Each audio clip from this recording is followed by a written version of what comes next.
Automated Podcast.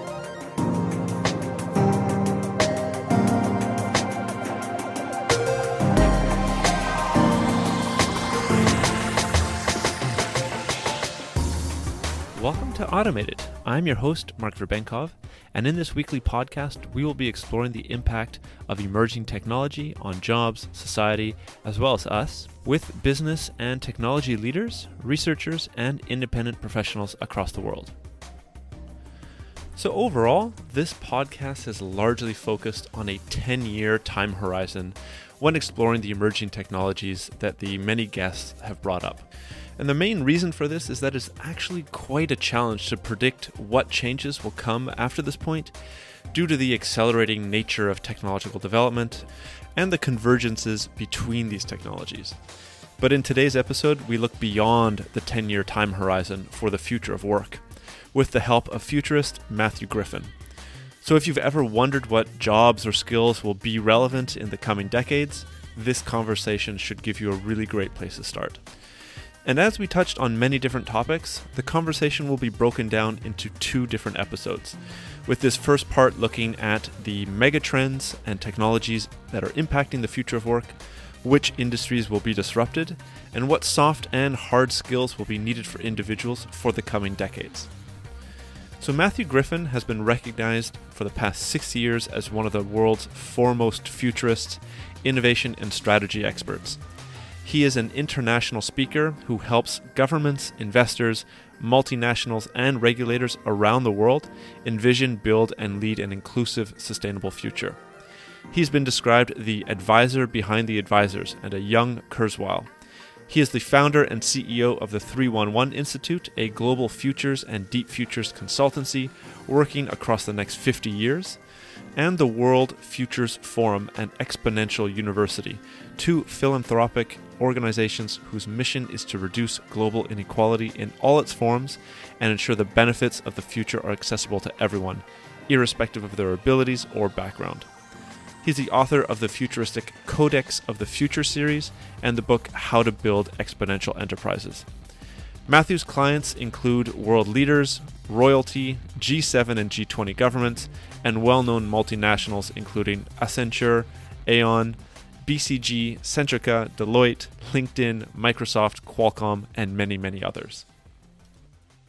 Great. Matt, thank you very much for coming on to the Automated Podcast. It's great to have you here today. I've looked at your website. I've looked at some of the keynotes that you gave. I'm very happy to have you on and to explain some of the things that you do. I think it's really interesting. No, thank you, Mark. So one of the things that I like to start off with all of my guests is to also give maybe a little bit more of a personal touch to the ideas that you give out. Where did your initial interest come with foresight, with futurism, with technology? These are kind of some of the main topics that we'll be touching on, as well as the future of work. So just kind of like getting your own personal interest. Where did that initially come from? So thank you for the question. So I've always been interested in technology and science. So actually, not a lot of people know this, but my background is I'm a marine biologist and oceanographer. I used to be a park ranger and everything else. I worked with the UNHCR, basically on the coral reefs of Belize and the Caribbean and all the way around the world. Mm-hmm. So Arctic environmental ecosystems, coral reef ecosystems, that kind of stuff. Fell into technology early on, so a little bit by accident. Ended up working sort of for companies like EMC, IBM, Atos, those kinds of organizations. And then, frankly, that's where I've always had an interest in the future. Mm-hmm. But it was really within those organizations that my interest in the future basically went from, should we say, middle gear basically to high gear. And there were a couple of reasons for that. So firstly, when you have a look at the vast majority of organizations on the planet, they care about 3 things really: reduce cost, reduce risk, and grow revenues. Yeah. The vast majority of technology organizations are great at talking to companies about the first 2, but they aren't really that good about talking about the third, the third one, growing revenues. Mm-hmm. But what really sort of got me engaged basically with the future was the fact that so many of the organizations that I worked for, along with, as well as the organizations that I worked with, really had difficulty seeing the future. And the main impact that caused on the ground was redundancies. So, if you have a look at IBM, for example, I was there during the times where, they laid off 50,000 people because at that stage, AWS, the cloud company, basically was starting to come up. IBM had seen cloud, but they'd not really sort of got their head around it. They'd not really figured out what strategy they were going to use to try to sort of, tackle Amazon head on, or even tackle the industry head on, basically. So they kind of had a really slow burn, slow start, basically, in there. And when you have a look at all of the different organizations' responses to the future, generally the future is something that they often feel is done to them. And because it's done to them, when their businesses are disrupted, the first thing that they do is they make loads of people redundant in order to improve their operating costs and get cost off the balance sheet. But those people are just generally kicked to the curb. They're given a severance package of, anywhere between 1 to 6 months worth of pay, depending on sort of, how long they've been in the companies. And they're given some mediocre training. They are given a tentative introduction to a CV writing company. And, all these companies that make them redundant say, thanks for working with us. We wish you all the best in the future. P.S. We suggest that you change the font on your CV, and good luck with all of that. Bye. You're not our problem any longer. And I just personally felt that, on the one hand, basically, that was just a huge waste of human potential and capital, especially when you consider that if you could see the future far enough ahead, you could just retrain those people. Accenture is a great example of a company that's seen the future. They have put a variety of different plans in place to try to capitalize on it and prosper from it. And a little while ago, they made 17,000 positions redundant without making anyone redundant, so we can do it. And, as I was sort of developing different future strategies, basically within these different sort of organizations, I kind of got to the point where I thought, well, why can't I just do this for myself? Why am I actually stuck in the political and bureaucratic machinery of some of these large Fortune 100 organizations when actually I think I can be more effective outside of them, like most entrepreneurs. Entrepreneurs basically are generally people who won't work for you because, it's just not how they operate. And they don't like sort of being trodden on, or blocked, or, filtered, or bottlenecked, or all these sorts of other things. And that was it. And then I came out of these companies, and here we are. And so maybe that's the perfect segue into the 311 Institute, right? So this is the institute, the think tank that you founded. So I haven't had a futurist on the podcast before. What I typically do is I talk to the businesses that are creating the future. Can you touch a little bit on the institute itself, if it's anything different from what you were speaking just a moment ago? It's not. Well, so it's a little bit different, not too different. But 311 Institute, basically, is a global futures think tank and advisory organization. So we look 50 years out. And the reason why we look 50 years out, and you can look 50 years out, albeit things get fuzzier the further out you get and the broader your scope. So I'll throw that in there before everyone says you can't see the future. You can, and I'll prove the point in a minute. So the reason why we look sort of 50 years out is because if you're a multinational organization, typically you care about the next 5, 10, maybe 20 years. But if you're a sovereign government, you typically care about the next 50 years, anywhere from the modern day basically to the next 50 years, because you care about the future of jobs, skills, and labor, the future of energy and infrastructure, transportation, education, all these kinds of different sort of areas of society, healthcare, the welfare state, et cetera, et cetera, et cetera. And, with the 311 Institute, we sort of cross pretty much every technology. So there are over 450 exponential technologies, everything from molecular assemblers, which are here, all the way through to things like molecular robots, DNA robots, all the way through to AI and the usual AR, VR, blockchains and all these kinds of other bits and bobs. But it's, when it comes to kind of seeing the future, people who say that you can't see the future, I think are a little bit narrow in their thinking, because if you go to the average person on the street and you ask them, what do you think the future of transportation looks like? What do you think the future of the car looks like? They will inevitably kind of say, well, electric. They might say autonomous. And then you say to them, well, you must be a futurist then, if you can predict the future of, mobility and transport. And actually, it's not. It's data points. They can see electric cars on the roads. They can see them on the websites. They can see them in the marketing. They can see them in the press. They can see them They can see regulators are starting to approve them. They can go and touch and buy one. They can see people talking about them. So when it comes to trying to predict the future, it's data points. But the further out that you get, the broader your field of view, the fuzzier everything gets, because there are so many variables that can kind of kick that future in a different direction. And then from a futurist perspective, it's not just what does the future look like, it's when is that thing going to emerge, and what is the impact of that thing on me, my business, my country, whatever it happens to be.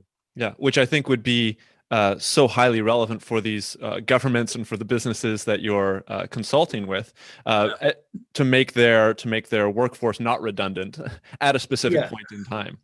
Well, I mean, absolutely. If you have a look at the, certainly post-COVID, the future of work and the workforce basically is coming into more focus than it's ever been before. If we just have a kind of look at this, just one stat. So I've sort of been writing a new codex. One stat that really stands out for me, just to kind of put the economic impact basically of COVID into perspective at an individual level, is the world's billionaires within 1 year, so that's kind of March 2020 to March 2021, have increased their overall net worth by $3.9 trillion. So it's now standing at about $11.2 trillion. When you have a look at the world's sort of, general working population, the estimate is that they have lost $3.7 trillion, almost the equivalent in earnings. Hence, we see this kind of this increasing wealth inequality and sort of these wealth gaps basically coming through. And from a government perspective, governments are in the hole for tens of trillions of dollars now. They've got to find ways basically to kind of get that money back onto the books so they can balance their economies. The only real way that they can do that is via taxation. Governments basically sort of see that global economic power is shifting, the workforce and how people work and where people work basically, and all these sorts of things basically are shifting as well. And they are increasingly worried basically about, how do we actually get, if you look at the UK, how do we get the $2.1 trillion worth of debt that the UK owes various, global asset managers and everything else back? So that we can prosper as a nation. It's the same with Europe, with the $1.85 trillion stimulus, the European Recovery Plan.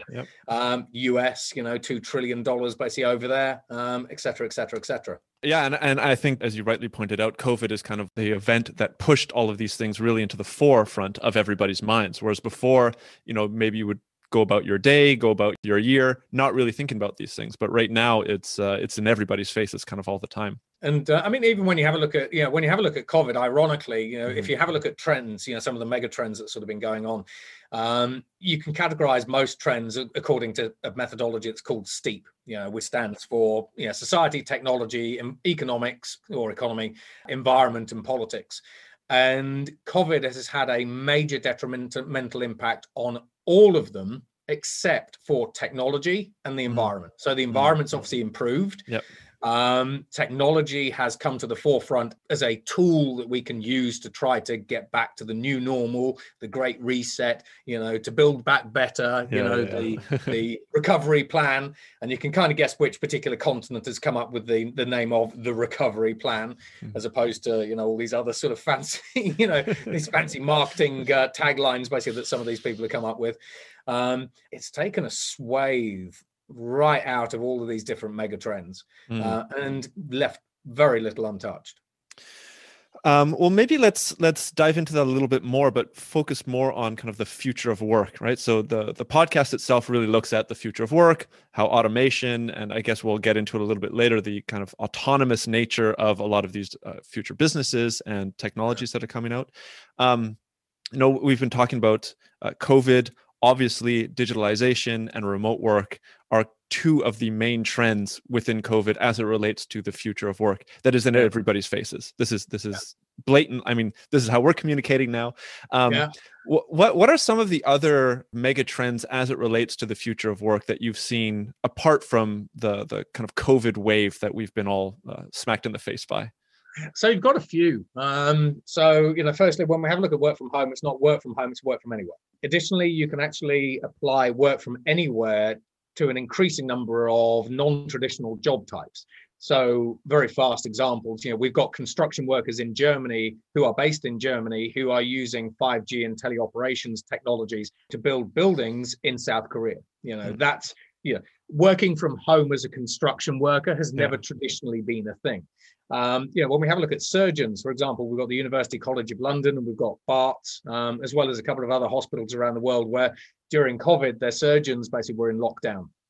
They weren't able to actually leave their houses because they were either ill, suffering, or just because of the general environments they were in.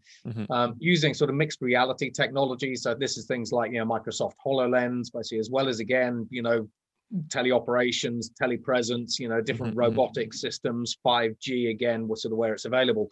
An increasing number of those surgeons were not only able to direct surgeries from home, they were also able to conduct surgeries from home. So, this is where we bring in things like haptics technologies, basically, ultra fast network connections, all that sort of stuff. So, as I say, it's not work from home, it's work from anywhere. But increasingly, there are more and more jobs that traditionally people have never really thought of as being able to work from home or from outside of a centralized location that we can now perform. There's also then the concept of hybrid work. Now, when we have a look at hybrid work, this is where we are almost on the verge of seeing conversational artificial intelligence coming through. So that's AIs that you can actually have a conversation with. If you have a look at, say, Siri or Alexa at the moment, if you try and have a natural conversation with them, after kind of one or two, exactly. After sort of saying one or two things, they have no idea what you're talking about, and they just revert to type. But we've got some quite spectacular developments over the past year in conversational artificial intelligence, and in the sort of next 12 months, you'll start seeing companies like Amazon starting to roll out AIs that you can have conversations with. Now, the reason sort of why I'm saying this is this applies basically to what I call under the concept of hybrid work. So as a human worker, typically you'll go into whatever office you can go into and you'll do your work in a traditional way. You'll do your own admin, you'll do your own cold calling, you'll do your own spreadsheets, whatever it happens to be. Increasingly, we've got automation that will take care of a lot of those what we call lower cognitive tasks. But increasingly, as conversational artificial intelligence and digital humans become the new computer interface, as a human worker, you can now start augmenting your own work with them. And a simple example of that would be you can sit down, say, in front of your Salesforce system and say to your Salesforce system, I've got a target of $1 million this month as a sales guy. Which customers do you think I should phone? And platforms like Einstein will come back and say, well, I've had a look at, I know the products that your company sells. I know your account set because that's in the CRM system. I've been using big data to trawl basically all of the information that I could find about all of your prospects. And I found this CIO of Walmart tweeting about how great, public cloud is. And bearing in mind, I know that you sell public cloud. I think that you should probably go and have a conversation with him about that. Here's a whole bunch of different sets of data about him. This is the best way to get hold of him. And once you get hold of him, this is kind of the conversation you should actually have. So with hybrid work, we've got artificial intelligence kind of acting as an augmentation tool. Yeah. So hence AI, augmented intelligence as well as AI. But what humans are really good at, humans are good at sort of, lateral creative thinking. And that's fine in some scenarios. Artificial intelligence is fantastic, increasingly fantastic at sifting through huge volumes of data in real time to extract meaning, content, context, and purpose. And when you start combining those together, all of a sudden, it does mean that you can work in more productive ways. Say, for example, you've got a global asset manager and he wants to go through shares. It's kind of like that Star Trek computer. Rather than, if you look at Bloomberg, rather than having to go through all these different data sets and tables to figure out which stock to buy, you just ask the computer, what stock do I buy? And it says Apple. And then using explainable artificial intelligence, you dive into it and say, well, why Apple? Why not Amazon? And it will say, well, based on your criteria on exits and investment strategy and your appetite for risk and stuff, I said Apple because, it meets these particular criteria. So we've got hybrid work and we've got AI starting to come into the workplace. And then, when we have a look at some of the other trends, teleoperations, telepresence. Yeah, if you have a look at, for example, Microsoft HoloLens, they will kind of market that as a technology that they would market it as a mixed reality technology for work. I think on the one hand, they kind of miss the point and they won't like me saying that. But realistically, what Microsoft HoloLens does is it gives people a way to digitize someone's physical presence. And that's interesting because, while you and I are sort of having this conversation basically over the kind of the traditional wires, when we look at hiring strategies, a lot of companies will say, what we want to do is we want to hire people, particular people that look like this, with these skills, but we would like them to be able to sit down with our teams in Madrid or London because we want to be able to encourage that one-on-one physical interaction, those kind of water cooler moments.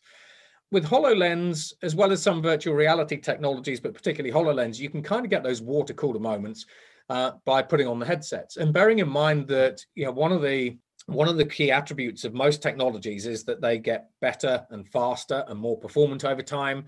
They get cheaper over time and they get smaller over time.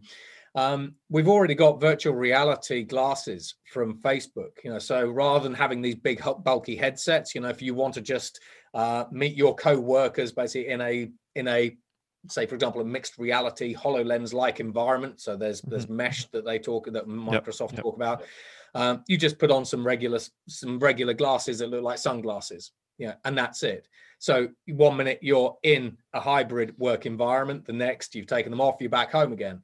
So you've got that. And then one of the other sort of the big areas that I see sort of coming through when we talk about the future of work is what I call the algorithmic future. And this is where increasingly artificial intelligence is being used throughout the entire employee life cycle for different purposes. Okay. So, for example, we have artificial intelligences that will trawl through all of the information on CVs, all of the big data out there to try to find the best fit candidate that it can. So say, for example, you're hiring a sales guy. What it will do is you can create artificial intelligence competency matrices of your best sales guy. And you'll say your best sales guy has these hard attributes and these soft attributes. And artificial intelligence will then go off, look through a whole ream of data, and it will come back and say, I found a number of candidates who match this profile. They've got these hard attributes, these soft attributes, and they kind of look like a bit of a clone of your best salesman. Once you then enact say, for example, a Zoom interview session, those AIs can be involved in that session. We've got companies like HireVue, you've got Eightfold, which is a really interesting AI sort of HR company, which I come on to. And this is where you have a human interviewer interviewing someone via Zoom, for example, but the AI is monitoring that interviewee's camera feed. It's monitoring basically what they say. It will look at microfacial movements, body language. It will listen to the language they're using, the tone they're using, to figure out their educational background, their character, their personality. The AIs basically are increasingly being involved in coaching. So this is where, for example, if I say to you, if we take you on as a potential candidate, can we trust you? And the AIs will come back and say, actually, they'll pop something up on the hirer's screen, just saying, you asked that question. He said that you could trust him, but actually his pupils dilated, and with a 99% accuracy, he's lying. Because AI can now tell that you are lying with the accuracy of a polygraph via a webcam. And so this is where the AIs can then prompt the HR manager to say, you might want to ask that question again in a different way to see if you get a different response. So we've got AI in the hiring process that is almost being used as a surveillance-like technology to to figure out if people have particular diseases, Yep. inherited genetic conditions, because they can tell your blood pressure from your face. They can tell whether you're ill from your voice. You know, if you've got a bit of a gravelly voice, you might actually be ill. You know, you can get huge volumes of data basically just from a webcam and a microphone. It's insane. And there's a Chinese company, for example, that with an 86% level of accuracy can tell whether or not you will become a criminal. So your intent to criminality. Okay. You've got Israeli companies that can detect your character and personality, again, kind of with a 90% accuracy. You know, are you trustworthy? All this sort of stuff. So you've got AI there. So you've got AI finding talent. You've got AI helping during the interview process. You've then increasingly got artificial intelligence managing people. So we've seen that with Uber and Amazon. Yep. So yeah, where AIs have actually been managing people.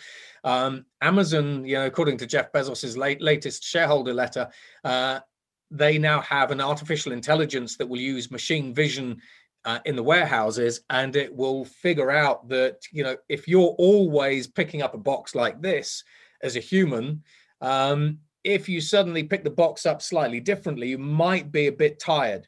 And if you keep picking it up like that, if you keep picking it up to the side, then you might end up with backache, and you might end up going suing Amazon, or you might end up, you know, costing Amazon money, or you might have to take time off, heaven forbid. So now, for example, within Amazon, you've got AIs that are managing people, but they're also trying to monitor people. And then what they will do is, if they figure that your posture is wrong when you're doing something, they'll try and correct it. But then they'll assign you another task. They'll say, right, I'm going to stop you from picking up boxes. I'm now going to move you over to a fulfillment line, for example. You've got Uber, basically, Uber's AI that recently got taken to court in both the UK and Europe, because it was monitoring the performance of drivers as they were doing various things and then automatically firing them.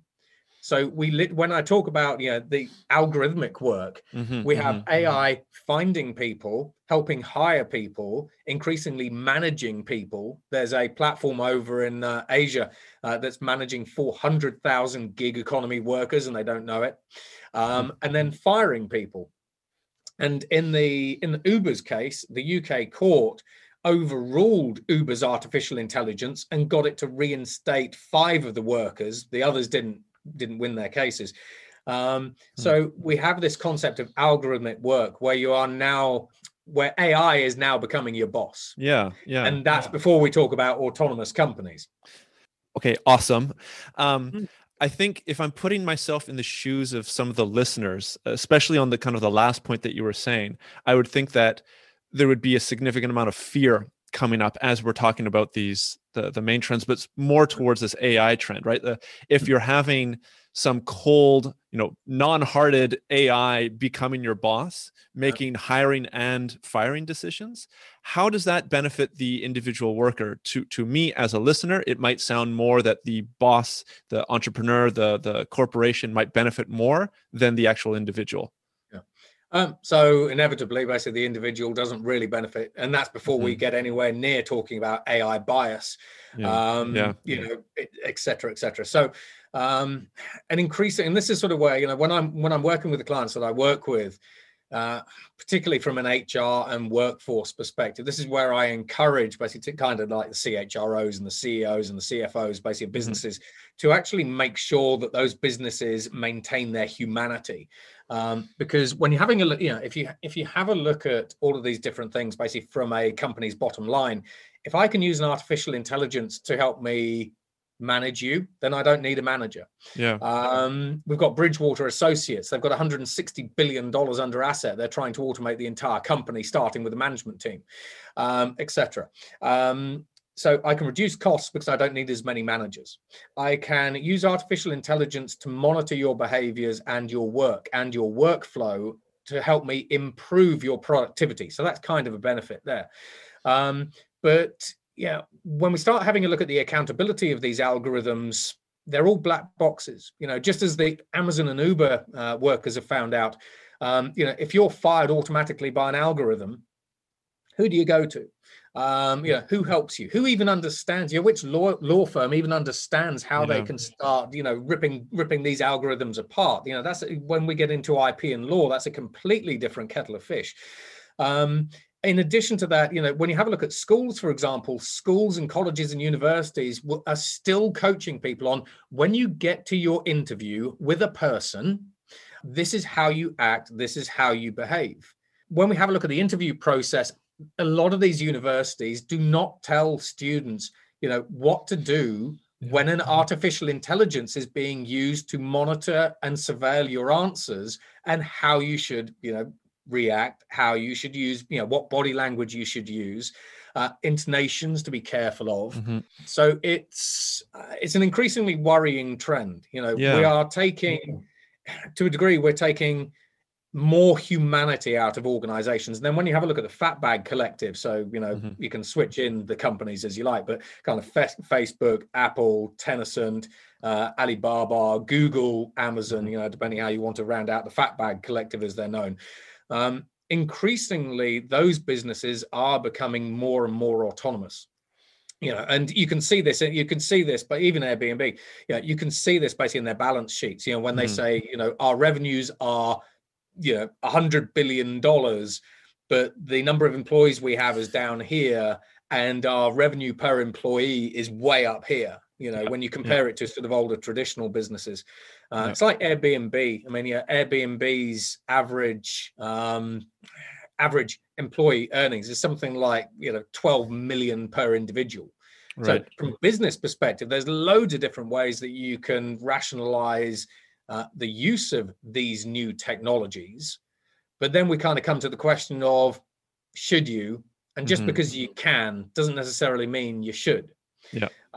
And that's where you then should really be having conversations and debate about the intelligent and humane use of these technologies, and explaining to employees basically that these technologies are in use and what that means for them, their personal privacy, and all this kind of stuff. Right. I kind of want to maybe move forward a little bit here, listening to these kind of larger macro trends or mega trends pushing the kind of future of work into the now, into the present. It really sounds like there are, vast potentials for organizations, but also a lot of problems for organizations that don't necessarily take the technology by the reins. What do you kind of see as the future of these organizations that don't take the technology? Like, are they going to be disappearing over the next couple of years? I'm reading a report that came out by McKinsey a couple of years ago that was saying something like the average Fortune 500 company was existing for something like 68 years or something like that. And now it's only 18 years, and, it's just going to keep shrinking and shrinking and shrinking. So there's high turnover in the employees, but also high turnover in, the leading companies in the world. Maybe you can touch on that. Yeah. So if you step back, say 10 years ago, and you had a conversation with the CEO and say, okay, what are the main things that you kind of care about? It would be certain external factors. So it'd be things like, the economy, markets, etc. When you ask them about internal factors, it'd be being able to find and hire and retain the right employees, et cetera, et cetera. Now the vast majority of CEOs basically will say, well, okay, on the one hand, we still care about some of those external economic factors, recession, markets, that kind of stuff. But technology is always on the list. In fact, it's increasingly easy to make the point basically that every single business is becoming a technology business. If you have a look at the automotive industry, so if you have a look at industries that have traditionally always produced assets, manufacturing, and they've produced product, hardware products. If you look at the automotive industry, for example, Ford is a great example, where they say, we're a technology business now. We are writing software for fully autonomous cars. If you have a look at Tesla, they increasingly just refer to their cars basically as a hardware on software rails. So kind of like the car is basically a giant smartphone with an app. So there are more and more organizations, General Electric, if we sort of look at that kind of extreme, with Predix, they spent $4 billion basically on Predix, which is this giant Internet of Things platform, which will let them query lots and lots of different assets, from wind turbines to jet engines in the field in new sort of interesting sort of ways, using behavioral languages. So increasingly, banks, look at JP Morgan, Goldman Sachs, Goldman Sachs, it used to be the case that around 10% of the workforce was technology. Whereas now increasingly that's edging up to 90% of the workforce are data scientists and technology. JP Morgan is spending anywhere between 1.5 to about $3 billion trying to reinvent itself from a technological footing, particularly when we look at decentralized finance, Bank 4, and competing with fintechs, that sort of stuff. So the general message that this kind of sort of puts out, Bessie, is if you're an organization and you aren't paying attention to the technology or trying to figure out new ways to use it for your own advantage and your customers' advantage, then you're generally going to be left behind. The pandemic is a great example of that. We've seen lots of businesses go to the wall, unfortunately, in part because, for example, they didn't have e-commerce sites. There was in the UK, basically one of the UK's largest retailers basically went to the wall because their e-commerce site was rubbish. And then everyone will tell you that as a retailer, you should probably have a web shop, straightforward stuff like that. But when it comes to trying to sort of get your head around the technologies, what the technologies are, what they can do for your business, why you should care, how you should use them, we're seeing so many more powerful technologies coming through now that it's getting increasingly complex. It used to be the case that, in the 1980s, the only technology that you really cared about as a business was kind of computing, because you knew it would get more powerful and cheaper. And then you'd wonder what you could do with that next year, and the answer would be analyze more stuff faster for whatever benefit. Whereas now I'm coming into your business and I'm saying, okay, what are you doing with 5G, IoT, digital, cloud, AI, blockchain, AR, VR? What are you doing with conversational artificial intelligence? What are you doing with 3D printing, 4D printing? What are you doing with gene editing? Bearing in mind that gene editing is a general purpose technology, which has got serious implications for the energy companies, for example, silly stuff like that. And, when you sort of go and have these conversations, basically with senior executives, basically they just go, no idea. They used to have to kind of get their head around, what one technology meant for their industry, their business, their future prosperity, their clients, et cetera, let alone all the usual consumer trends and industry trends and mega trends that we talk about. Whereas now, basically, they're having to try to look across an increasingly large spectrum of increasingly cheap, affordable, accessible, powerful technologies that any one of them basically can rewrite the rules of their industry. And that's a challenge. And then we kind of get to that next challenge of, when you have a look at McKinsey, they go, you should have a look at technology. And people sort of go, okay, so I've had a look at technology. I think that there are some benefits to our business. And now we get to the point of how do I implement it? How do I deploy it? And then how do I actually future-proof my business? Because as soon as I've deployed that technology, it's generally going to be morphing into something else. If you have a look at AI, we've got artificial intelligences that are now evolving. If you're in healthcare and you're using AI, you need to be able to explain how the AI came to the decision to give that particular patient a particular cancer treatment. So you need explainable AI, and it just piles up. And you just have these images basically of these executives increasingly within businesses spinning around like a top, like a whirling dervish or a Tasmanian, the old Disney Tasmanian devil, because they're just bloody confused. And then as all of this stuff is coming to us faster and faster and faster, technology is increasingly powerful, but it's increasingly powerful, increasingly fast. Suddenly you don't have 5 years to figure out what your AI strategy should be. Suddenly you've got 3 years, and suddenly, 6 months in the future. And suddenly the amount of time that you have to get your head around a technology, figure out what it is, why you should care and deploy it, is no longer sort of that 5-year window. It's particularly when we talk about competitive advantage, increasingly it's coming to 6. When you have a look at Facebook's cryptocurrency Libra could have changed the entire global financial services industry as well as the state's control of money overnight. So when we look at the speed of change, Facebook could put Libra into a platform that has 2.2 billion users and 500 million of them could have used it day one. And that's probably why it was shut down so quickly. Yeah, exactly. And that's exactly why, because it threatened states. Yeah. And, if you're a business and I said to you, right, you're JP Morgan, you shut up shop on a Friday, and Monday, all of a sudden, 500 million people are using this new cryptocurrency. And I go, did you see that coming? And what are you going to do about it? You're going to be there going, I have no idea what that even is, Right. And then it's taking you a year to 2 years to try to come up with a counter strategy. And by that point, Facebook have moved on to the next thing, and you're 3 generations behind. One of the things that I'm kind of linking here in what you're saying, so you're mentioning a number of different industries, right? Like healthcare, finances, you even mentioned construction earlier on. I think there might be some listeners that could think like, well, I'm in an industry that's protected. It's not going to be affected by this. Do you see that at all? Or is this wave of technological exponential growth going to be impacting everything and everyone over the next decade or 2 or 3 decades? There is not a single industry that is protected from disruption.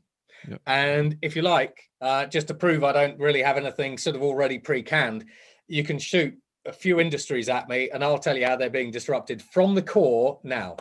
So pick the hard ones. Off you go.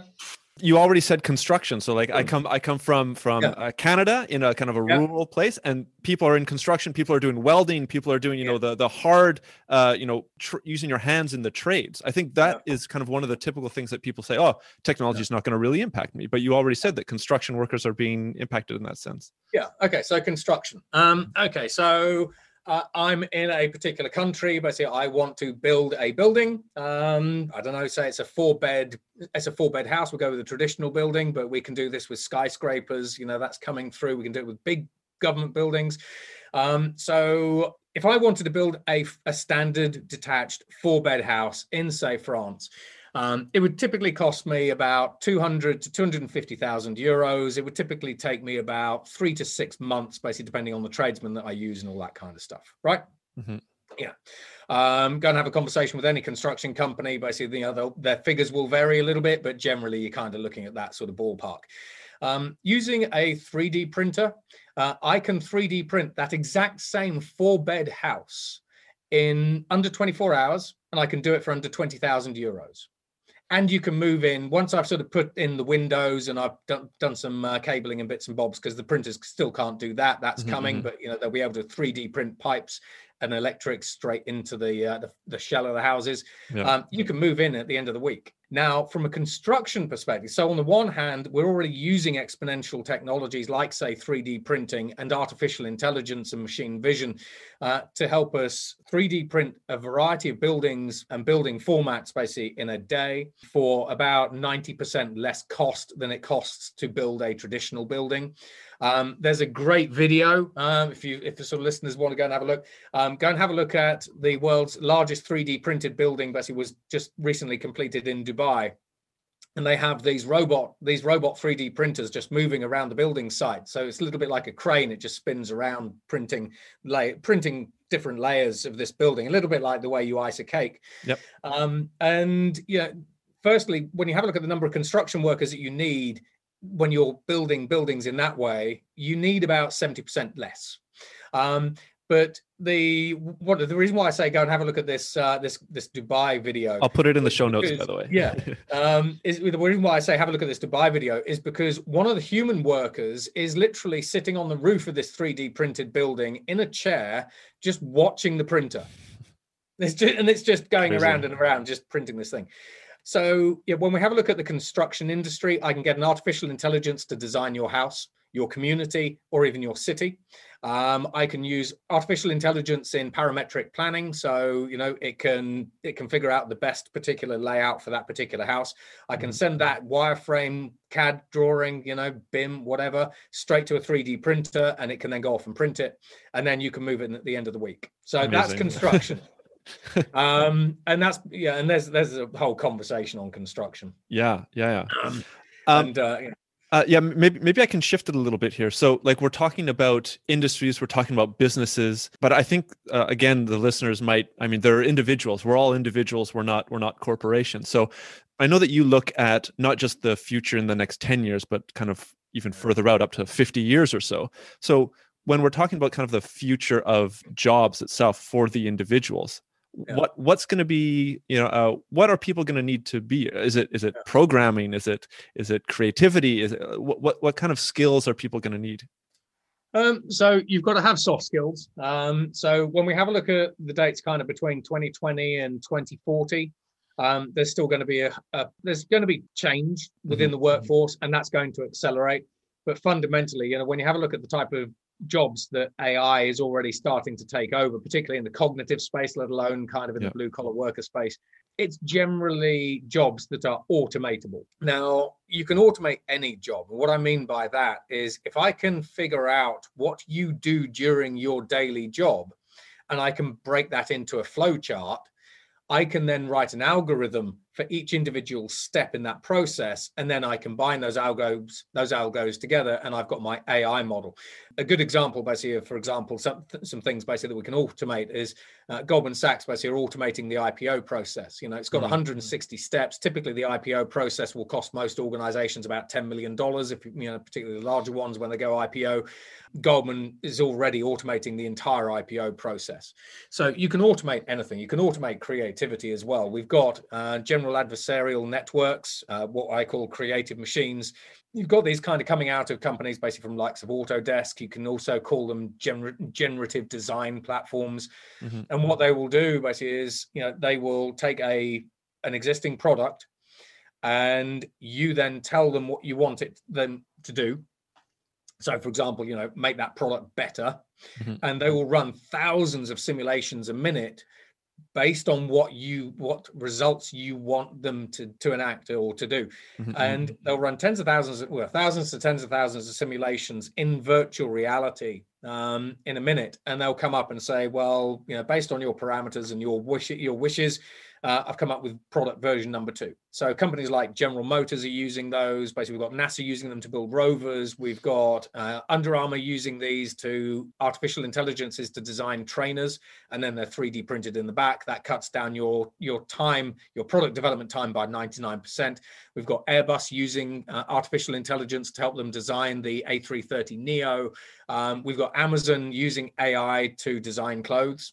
And fashion lines and all that sort of stuff. We've got AIs creating synthetic media and content as well. Basically everything, actually, ironically, from podcasts to music to movies to videos to books to you name it. So from a human perspective, you're going to need a bunch of different skills. Firstly, you're going to need to be adaptable. You've got to be entrepreneurial. You've got to basically think like a futurist, because this stuff's changing fast. So we call it kind of exponential mindset.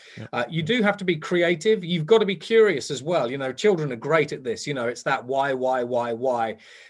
You've got to be empathetic. You've got to be collaborative as well. But when we talk about your ability to be collaborative, it's not just about being able to collaborate with humans. It's about being able to collaborate with machines. For example, if Siri was all of a sudden your co-worker, or Alexa was suddenly your co-worker, how would you talk to them to get whatever result or information you wanted out of them? So that's a different type of collaboration. So in the future, basically, we actually need more human-like soft skills, not less. The fact basically that you should be creative, and being creative will save you, as a fallacy, as I've already described. We've got AIs making music and art and writing books and all that sort of stuff.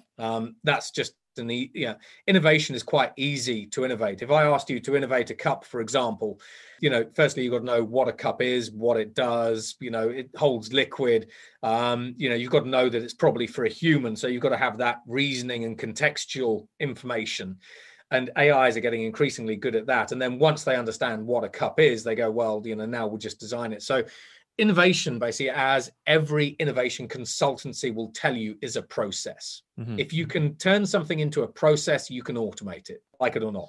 And then when it comes from the hard skills, again, you've got to be able to almost be a jack of all trades. So this is where we move from being T-shaped individuals throughout our career, where I'm an accountant at the start of my career, I'm an accountant at the end of my career, to actually being an accountant at the start of my career, to being a data scientist in the middle of my career, to being a synthetic biologist at the end of my career.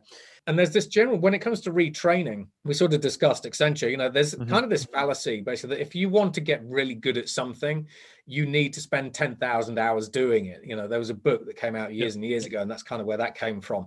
But actually, if you're an accountant and I want to teach you the basic principles, kind of the 101 principles of how to be a data scientist, I can teach you that within about 20 hours. I can do that kind of within a month. And then I just tag team you basically with a data scientist, and then they start doing some on-the-job training. So as humans, basically, we are absolutely, on the one hand, basically, we are absolutely ingenious. Creativity's got us this far, but we are adaptable. If you could sell me a kettle, you can probably sell me a car. You could probably sell me a house, basically. So, we have an innate ability as humans to be able to learn new knowledge and apply it in new ways. And in a sense, basically, the modern working world beats it out of us. Because they will say, it's all very well that you've got all of these different experiences and all of this extra knowledge, but I just want you to be an accountant. So a lot of our potential is kicked to the curb. And when we have a look at our ability to adapt, if I told you, let's say, for example, you have a look at taxi drivers. You get into a taxi and you say to a taxi driver, I can see fully autonomous cars coming through. That must be a worry. They could sort of go, yeah, and then they'll say, well, it's a few years off, which kind of is. And you say, well, what are you going to do when professional driving is automated? And then sort of go, well, I don't really know. I haven't really thought about it because it's about 2-3 years away. Really, if you can see that your job is already at risk of automation, or if you're an CHRO and you can see that jobs are at risk of automation, that's where you go. Today, you're a taxi driver, but we can see these being the jobs of the future, like teleoperations, for example, in the transportation sector. And so what we're going to do is we're going to actually train you to take you from here to here. And so if you can see the jobs that are being automated in time, you transition people from doing this job to this job. And then once that job goes, you just say, look, you're no longer, full self-driving cars are already here. You're redundant now. Let's now move you into this new job here.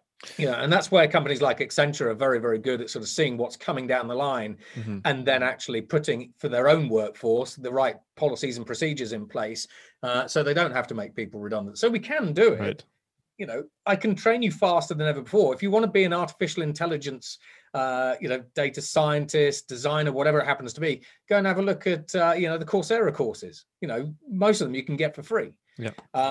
But the way that most companies act and the way that most people act is, I'm going to sit in my status quo. And what do you mean that I'm being made redundant now?